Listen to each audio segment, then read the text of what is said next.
protesters camped out in opposition to the Trans Mountain Pipeline expansion say they're not going anywhere. That in spite of an eviction order and a deadline that came into effect this morning. The CBC's Corey Correa is at the site and filed this report. Campers were defiant this morning, staying put in what they've dubbed Camp Cloud, which sits just outside Kinder Morgan's tank farm on Burnaby Mountain. Camp Cloud will not be evicted. On Wednesday, the city of Burnaby issued occupants 72 hours to remove their structures, vehicles, and put out their fire. But by the 6 a.m. deadline, there was no movement from occupants to take anything down, and no one from the city or RCMP looked to be on site. Anti-pipeline protesters have been here since November of last year. Both the Coast Salish and Canada laws recognize the right to our public peaceful protest. The group is diverse but includes many Coast Salish people who call themselves protectors. They say they're concerned that the increased oil and tanker traffic resulting from the expansion of the Trans Mountain Pipeline would put the area waters at risk. Burnaby's city manager Lambert Chu said the city has no objection to people protesting, but the structures that have been erected are unsafe, and facilities here pose health and environmental risks. Now with the deadline to vacate elapsed, the city of Burnaby says it will take action to remove the camp. The structures around our sacred fire at Camp Cloud function to support our water protection efforts, and they can be modified.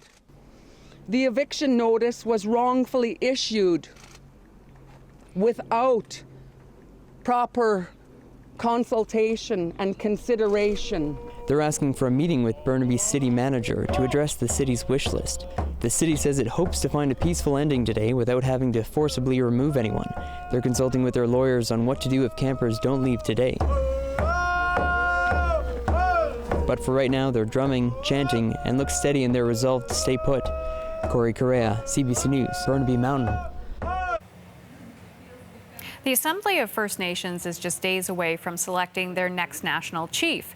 5 candidates are vying for the role, including incumbent Perry Bellegarde. He's been at the helm since 2014 when the previous chief resigned over an education bill scandal with former Prime Minister Stephen Harper. The stakes in this election are high. Issues on the table include the federal government's buying of the Trans Mountain Pipeline, the child welfare crisis, and an incoming bill recognizing Indigenous rights in Canada's Constitution. Each candidate has the opportunity to reshape the AFN's relationship with the federal government. Here at CBC News Network, we've been speaking to candidates of the AFN's leadership race, including Perry Bellegarde, the incumbent. He's been accused of being too cozy with the federal government, but he says he's the candidate with the right experience to lead the AFN into the future.